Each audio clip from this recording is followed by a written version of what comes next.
பச்சளகாரியம் பாம்பழகியம் பாண்டியன் தன் மகளா அம்மா பாண்டியன் தன் மகளா உன்னை பார்த்து வணங்காத மானிட மக்களை பாம்பா துரத்தினாளா பச்சை வேம்பில் களத்தினாளா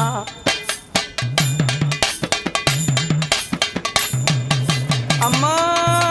வேப்பிலக்காரியா வேதாந்த மாரியா சக்தி உமையவளே அம்மா சக்தி உமையவளே அந்த சஞ்சலம் போக்கிட மக்கள் மத்தியில சாந்தத்தை தந்தாளா சக்தி ரூபமா நின்னாளா அம்மா அங்கம் சீழுத்தாட சிங்கத்தில் மீதேறி காட்சி கொடுத்தவளே எங்கை அம்மா காட்சி கொடுத்தவளே உன்னை கண்டால் போதுமடி பாவம் திருமடி பத்தினி வாரும் அம்மா சிவனோட பத்தினி வாரும்